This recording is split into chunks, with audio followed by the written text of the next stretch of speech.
नमस्कार, मी श्वेता. भाग्यविजय या कार्यक्रमात आपल्या सगळ्यांचं मनापासून स्वागत. आज आपण भाग्यविजयमध्ये चर्चा करणार आहोत तूळ लग्न, स्वभाव, परिणाम आणि उपाय याविषयी. आणि आपल्याला मार्गदर्शन करण्यासाठी आज आपल्यासोबत सामच्या स्टुडिओमध्ये आलेले आहेत सुप्रसिद्ध ज्योतिष आणि वास्तुतज्ञ डॉक्टर विजय चाटोरीकर. सगळ्यात आधी आपण त्यांचं स्वागत करूयात. नमस्कार, खूप खूप स्वागत आहे. नमस्कार. आपण चर्चा करणार आहोतच, पण त्याआधी मी डॉक्टर विजय चाटोरीकर यांची ओळख आपल्याला करून देऊ इच्छिते. आपण सगळेच त्यांना ओळखतो, कारण गेल्या 20 ते 25 वर्षांपासून ते या क्षेत्रामध्ये कार्यरत आहेत.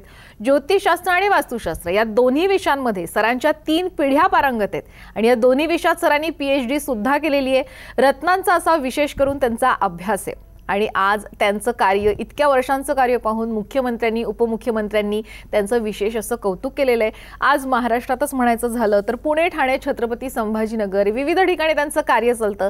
याशिवाय ज्यांना त्यांना प्रत्यक्ष भेटणं शक्य होत नाही अशा सगळ्यांसाठी म्हणून ऑनलाईन माध्यमातून सुद्धा ते समुपदेशन करत असतात. तुमच्यापैकीच अनेकांनी ईमेलच्या माध्यमातून त्यांना प्रश्न विचारलेले आहेत आणि असेच काही प्रश्न आजच्या या कार्यक्रमामध्ये आपण घेणार आहोत. स्वतः डॉक्टर विजय चाटोरीकर तुमच्या प्रश्नांची उत्तरं सुद्धा देणार आहेत, तुमच्या प्रश्नांचं समाधान सुद्धा करणार आहेत. चला तर मग आजच्या चर्चेला सुरुवात करूयात. चला, सगळ्यात महत्त्वाचा आजचा पुन्हा विषय आहे तूळ लग्न या विषयी. आता सगळे आपले जे प्रेक्षक आहेत ज्यांचं तूळ लग्न आहे त्यांना उत्सुकता लागली असणार आहे. तर मुळात हे तूळ लग्न ज्यांचं असतं त्यांचं व्यक्तिमत्व कसं असतं हे सांगाल? एक आपण तूळ राशीचा जेव्हा विचार करतो त्याचा राशीचा स्वामी शुक्र आहे आणि त्या तूळ जे रास आहे त्याचं जे चिन्ह आहे ते तराजू आहे. तर तराजू हा समतोल ठेवण्याचं काम करत असतो. तर ह्या लोकांचं व्यक्तिमत्व सुद्धा तसंच असतं की ते समतोल राखण्याचा कायम प्रयत्न करत असतात. मग ते कौटुंबिक परिस्थितीमध्ये असेल किंवा व्यावहारिक त्या ठिकाणी असेल, व्यवसायामध्ये असेल किंवा सामाजिक दृष्टिकोनातून सुद्धा की मध्यस्थी करण्याचं काम किंवा कोणत्याही गोष्टीचं कोणाची एकाची बाजू न ऐकता दोघांची पूर्ण बाजू ऐकून घेऊन त्याच्यातून कसा काही मार्ग योग्य तो काढता येईल या दृष्टिकोनातून ते जास्त प्रयत्न करत असतात. तर विशेष हा त्यांचा गुण आहे की तो सदाही ते योग्य त्या बाजूनं उभे असतात आणि महत्त्वाची गोष्ट की ते जास्तीत जास्त समतोल राखण्याचा ते प्रयत्न करत असतात.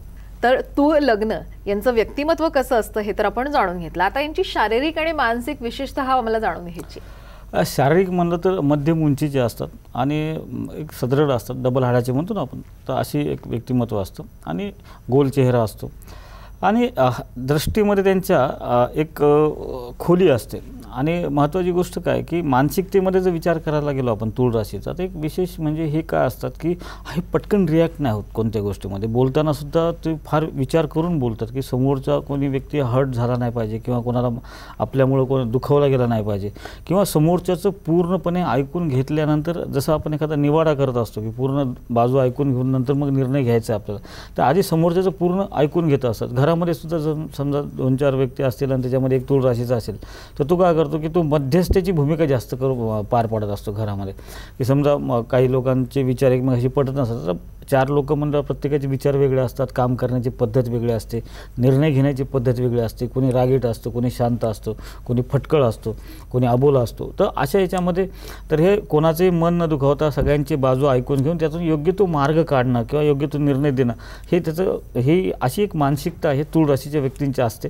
आणि त्यामुळं प्रत्येक घरामध्ये एक तूळ राशीचा व्यक्ती जर असेल आणि त्या घरातले जे काही वादविवाद असतात ते कमी होण्यासाठी हे फार आपल्याला महत्त्वाचे ठरू शकतात. आता तूळ लग्न ज्यांचं आहे त्यांच्या तरी प्रश्नांचं समाधान काही प्रमाणात तुम्ही केलं. आता मेलवरचे जे प्रश्न आहेत त्यांचं समाधान आता आपल्याला करायचं आहे. तर सगळ्यात पहिला प्रश्न आता तुम्हाला विचारलेला आहे राजेश जगदाळे यांनी. त्यांनी जन्म तारीख आपल्याला सांगितली आहे 30/4/1980.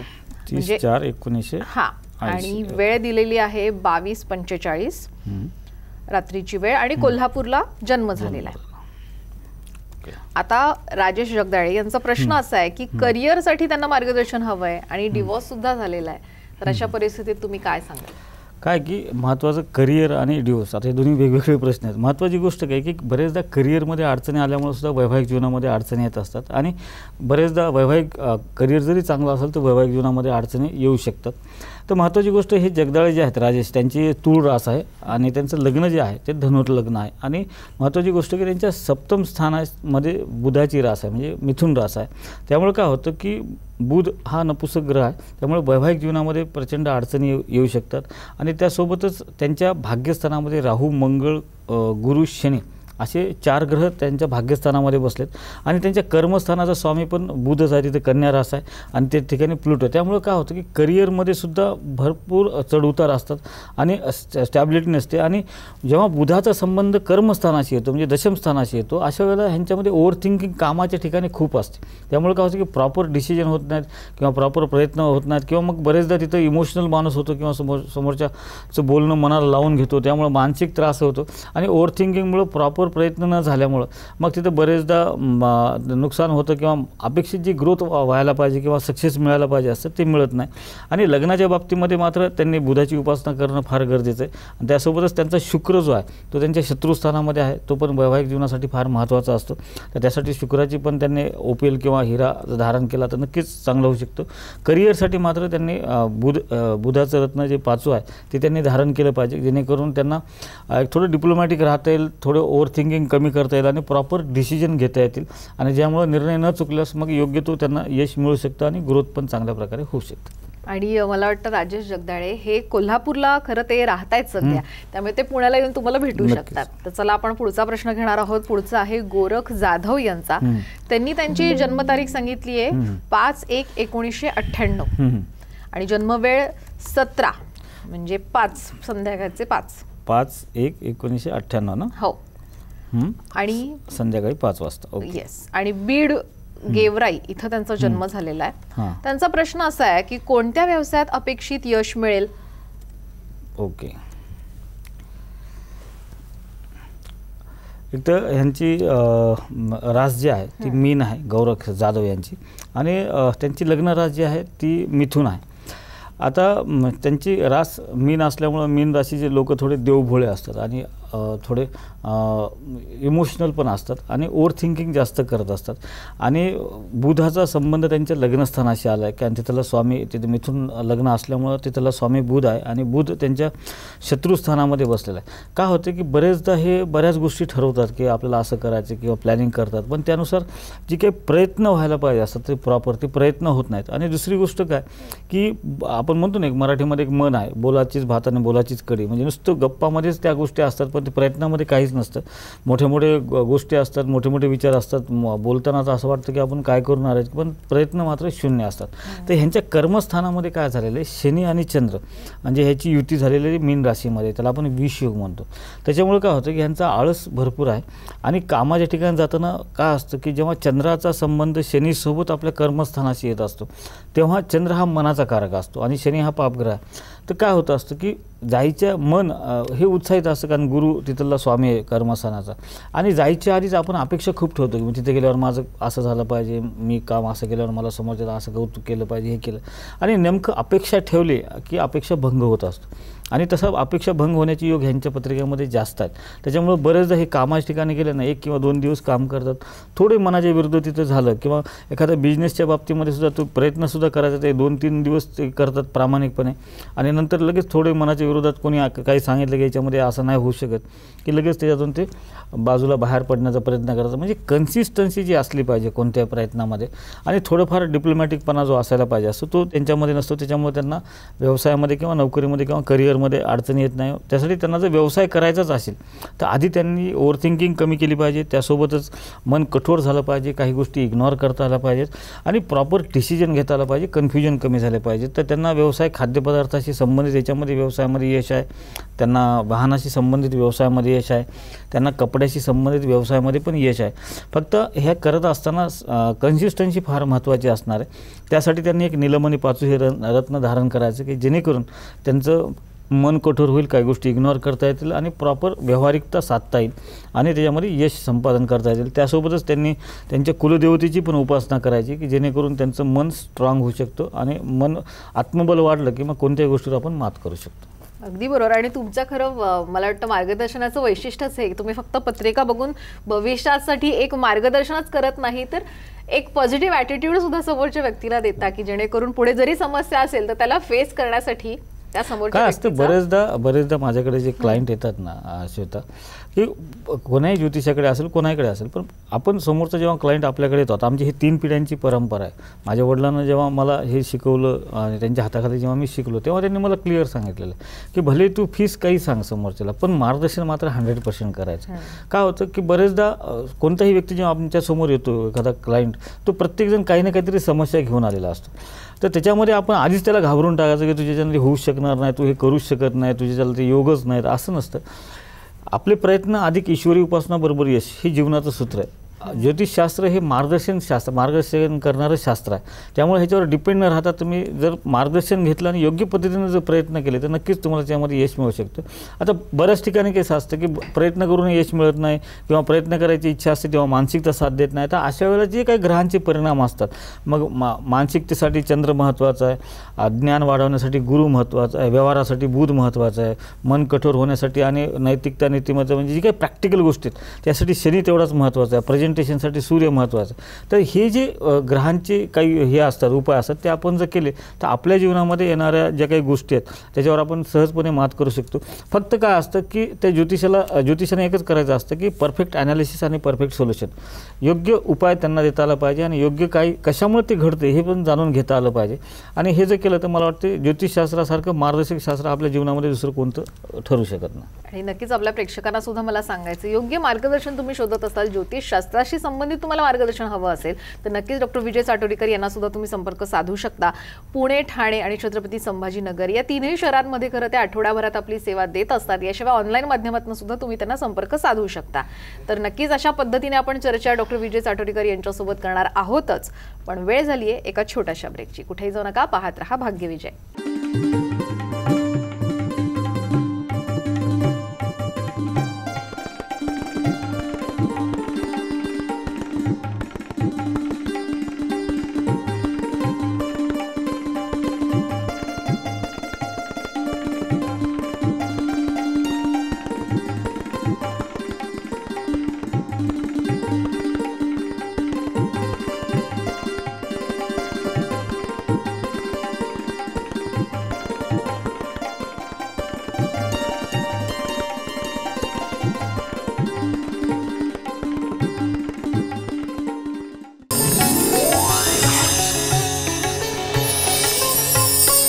ब्रेक नंतर भाग्यविजयमध्ये आपल्या सगळ्यांचं पुन्हा एकदा स्वागत. आज आपण तुळ लग्न, स्वभाव, परिणाम आणि उपाय याविषयी जाणून घेतोय. याशिवाय ईमेलच्या माध्यमातून तुम्ही जर डॉक्टर विजय चाटोरीकर यांना प्रश्न विचारलेले आहेत त्याची उत्तरं सुद्धा स्वतः डॉक्टर विजय चाटोरीकर देत आहेत. खूप छान पद्धतीने मार्गदर्शन ते करत आहेत.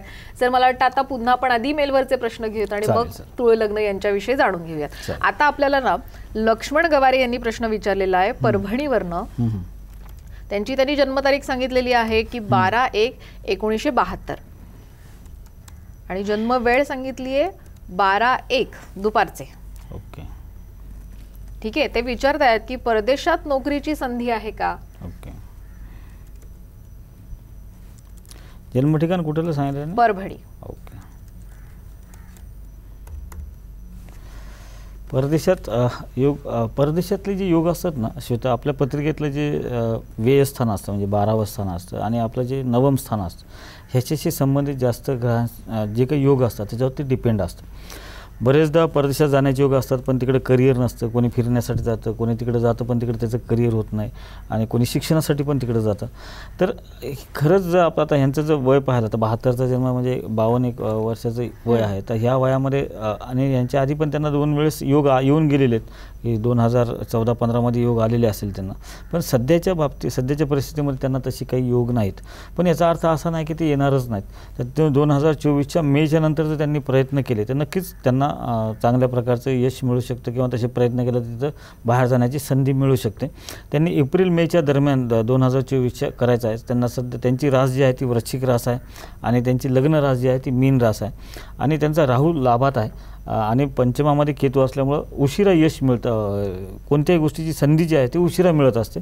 तर नक्कीच त्यांनी राहूची जर उपासना केली आणि त्यासोबत पुष्कराज आणि माणिक हे जर रत्न धारण केले तर त्यांना परदेशात जाण्यासाठी जी काही संधी ते शोधत आहेत तर त्याच्यामध्ये ती ऑपॉर्च्युनिटी चालून येऊ शकते आणि त्यांना तिथं सक्सेस पण मिळू शकतं. आणि नक्कीच मला वाटतं की लक्ष्मणराव, तुम्हाला मला सांगायचं की रत्नांविषयी विशेष मार्गदर्शन जर तुम्हाला हवं असेल तर डॉक्टर विजय चाटोरीकर यांना संपर्क साधा. त्यांचा सखोल असा अभ्यास या विषयामध्ये आहेच. आपण पुढच्या आता मेलकडे वळणार आहोत. विशाल पाटील यांनी तुम्हाला आता प्रश्न विचारलेला आहे आणि त्यांनी त्यांचं जन्मतारीख सांगितली की 11/12/1990 आणि वेळ आहे दुपारचे 1:30. पुण्यात त्यांचा जन्म झालेला आहे आणि त्यांना पुन्हा करिअर विषयीच प्रश्न आहे की स्पर्धा परीक्षेमध्ये यश मिळवण्याबाबत मार्गदर्शन कराल का? काय असतं की आता स्पर्धा परीक्षा, आता ह्यांची जर पाहिली विशालची पत्रिका पाहिली तर त्यांची रास कन्या रास आहे आणि लग्न रास जी आहे ती कुंभ रास आहे आणि चंद्र त्यांच्या अष्टमात बसलेला आहे आणि त्यांचा जो लग्न स्वामी आहे म्हणजे प्रथम स्थानाचा जो स्वामी शनी आहे तो त्यांच्या लाभ स्थानामध्ये बसलेला आहे. तर आणि सूर्य त्यांच्या कर्मस्थानात आहे. जेव्हा सूर्याचा संबंध जेव्हा कर्मस्थानाशी येतो ना, आता सूर्य हा सरकार दरबारी किंवा राजयोग म्हणतो आपण, अशा ठिकाणी म्हणजे उच्च अधिकार पदसुद्धा तो देत असतो. तर अशा ठिकाणी त्यांना चांगलं यश मिळू शकतो कारण ते कर्मस्थानामध्ये मंगळाच्या म्हणजे वृश्चिक राशीमध्ये सूर्य बसलेला आहे. तर नक्कीच त्यांना स्पर्धा परीक्षेमध्ये यश मिळू शकतं. पण त्यांच्या लाभस्थानामध्ये शनी, शुक्र, हर्षल, नेपच्यून आणि बुध हे असे 5 ग्रह बसले आहेत. त्यामुळे बरेचदा त्याच्यामध्ये अडचणी भरपूर येतात किंवा ह्यांची रास कन्या असल्यामुळं कधीकधी अति विचार केला ओव्हर कॉन्फिडन्समुळे सुद्धा बरेचदा नुकसान होण्याची शक्यता असते किंवा सिली मिस्टेक होण्याची शक्यता असते. तर जास्त कॉन्फिडन्स वाढू द्यायचा नाही. प्रॉपर कॉन्फिडन्समध्ये जर त्यांनी जर प्रयत्न केले आणि ओव्हर थिंकिंग कमी केली आणि जर कन्सिस्टन्सी ठेवली प्रयत्नामध्ये तर नक्कीच त्यांना चांगलं यश मिळू शकतं. त्यासाठी त्यांनी ओपेल एक जो तुळ राशीचा स्वामी शुक्र आहे तर त्यांच्या भाग्यस्थानाचा स्वामी आहे शुक्र, तर ते शुक्राची जे रत्न आहे हिरा किंवा ओपेल हे धारण करायचे. त्यासोबत निलम पण ते धारण करू शकतात की जेणेकरून त्यांना चांगल्या प्रकारची ऑपॉर्च्युनिटी येऊ शकते. त्यासोबतच सूर्याची उपासना पण त्यांनी करायची. सूर्याला अर्घ्य देणे किंवा सूर्याचा मंत्र असतो ओम ह्रीम सूर्याय नमः किंवा ओम घ्रीम सूर्याय नमः, हा सूर्याचे मंत्र त्यांनी रोज जप करायचा किंवा सूर्याचं एखादं अनुष्ठान किंवा सूर्यकवच हे सगळ्यात बेस्ट असतं की सूर्यकवचाचं रोज जर त्यांनी पाठ केले तर नक्कीच त्यांना अपेक्षित जे काही त्यांच्या इच्छा आहेत त्यानुसार त्यांना संधी उपलब्ध होऊ शकते. खूप छान मार्गदर्शन केलं विशाल पाटील. तुम्ही पुण्यातच असता तर पुण्यात स्वतः डॉक्टर विजय चाटोरीकर यांची व्हिजिट असते, त्यांना नक्की भेटा आणि तुमच्या मनातील आणखीन जर काही शंका असतील तर त्यांचं निरसन सुद्धा तुम्ही करून घेऊ शकता. चला आता आजचा पुन्हा विषय आहे तुळ लग्न, याच्याकडे आपण वळूयात. आता यासंबंधी प्रश्न मला असा विचारायचा आहे, एक मानसिकता आणि शारीरिक विशेषतः तर तुम्ही सांगितली, तर मुळात आता यांचं वैवाहिक आयुष्य कसं असतं, प्रेमसंबंध कसे असतात तुळ लग्न ज्यांचं असतं? जसं त्यांचे मी स्वभावाबद्दल किंवा त्यांची बॉडी लँग्वेजबद्दल बोललो होतो, एक त्याच्यावरून एक कळतं आपल्याला की हे लोक घरामध्ये म्हणजे किंवा आपल्या पार्टनरसोबत कसे असतात. एकतर ह्यांच्या राशी स्वामी शुक्र आहे म्हणजे हे रोमॅन्टिक असतात. दुसरी गोष्ट सौंदर्य ह्यांच्यामध्ये ठासून भरलेलं असतं कारण शुक्र लग्नस्थानाचा स्वामी असला तर सौंदर्याला काही कमी नसते. आता ह्यांची जी वैवाहिक जीवन असतं किंवा वैवाहिक जीवनामध्ये काय काही गोष्टी असतात की जो आपलं पार्टनर असतो त्यासोबतची आपली जी काही ट्युनिंग आहे किंवा विचारांची देवाणघेवाण आहे, अट्रॅक्शन आहे, अंडरस्टँडिंग आहे, ह्या सगळ्या गोष्टीमध्ये हे पहिल्यांदा समोरच्याला बरेचदा समजून घेतात आणि मग कधीतरी जर त्यांचा समोरच्या व्यक्तीला एकदा दोनदा तीनदा सांगूनही ते समजत नसेल तर ते व्यवस्थित पटवून देण्याचा किंवा उदाहरणासहित त्यांना पटवून देण्याचा प्रयत्न करत असतात जेणेकरून ह्यांच्या वैवाहिक जीवनामध्ये पार्टनरसोबत जास्त काही वैचारिक मतभेद होत नाहीत. पण इतर जे सदस्य असतात ह्यांच्या ह्या अबोल याच्यामुळं बरेचदा त्याच्यामुळे ते त्यांना बोलण्याचे धनी बनावं लागतं. पण प्रेमाच्या बाबतीमध्ये किंवा वैवाहिक जीवनाच्या बाबतीमध्ये कौटुंबिक बाबतीमध्ये मात्र हे सगळ्यांना धरून आणि सगळ्यांना समजून घेऊन वागण्याचा प्रयत्न करत असतात. त्यामुळं एक आपल्या घरामध्ये जर एखादी सून तुळ राशीची असेल ना ती फार केअरिंग नेचरची असते, ती सगळ्यांची काळजी करणारी असते किंवा मुलगा असेल तर तो सगळ्यांची केअरिंग करणार असो म्हणजे काळजी करणार, सगळ्यांना आनंदित ठेवण्याचा प्रयत्न हे तुळ राशीची व्यक्ती करत असतात. समजून घेण्याचा आणि समजून सांगण्याचा सुद्धा प्रयत्न ते नेहमी करत असतात. त्याच्यामुळं यांच्या वैवाहिक जीवनामध्ये असे फार मोठे वादळ ज्याला म्हणतो आपण असे काही निर्माण होत नाहीत. आणि एक तर शुक्र त्यांचा स्वामी असल्यामुळं हे रोमॅन्टिक असतात, मग सहजच आपल्या पार्टनरला नेहमी ते खुशीच ठेवत असतात, आनंदी ठेवत असतात आणि ज्यांच्या नशिबात तुळ राशीचा पार्टनर आहे ते खरंच भाग्यवान असतात. आता तुळ राशीचं वैशिष्ट्यच तुम्ही मगाशी म्हणालात की हे कायम समतोल ठेवून असतात, नात्यामध्ये का असेना आणि स्वतःमध्ये पण. पण मग यांचं तुळ लग्न ज्यांचं आहे त्यांचं आरोग्यही तसंच समतोल असतं का? कसं असतं की एक महत्त्वाची आरोग्याच्या बाबतीमध्ये काय असतं की ह्यांना गोड खाण्याची सवय असते, खाण्यावर त्यांचं कंट्रोल नसतं, त्यांना विशिष्ट चटपटीत आणि स्वीट पदार्थ जास्त आवडतात, त्यामुळे त्यांना पोटाच्या बाबतीमध्ये आजार होऊ शकतात, स्किनच्या बाबतीमधले सुद्धा आजार त्यांना होत असतात आणि त्यासोबतच त्यांना किडनीच्या संदर्भातले सुद्धा आजार हे. कारण कसं आहे की बरेचदा मी तुळ राशीचे लोक पाहिले, म्हणजे तुळ राशीचे लग्न असलेले लोक पाहिले, ह्यांना बैठे काम करण्याची जास्त सवय असते, ते जास्त एका ठिकाणी किंवा लगेच त्यांना असं आरामशीर बसून कामं करायची सवय असते किंवा आरामशीर बसून तत्त्वज्ञान देणं किंवा मार्गदर्शन करणं किंवा कोणामध्ये मध्यस्थी करणं.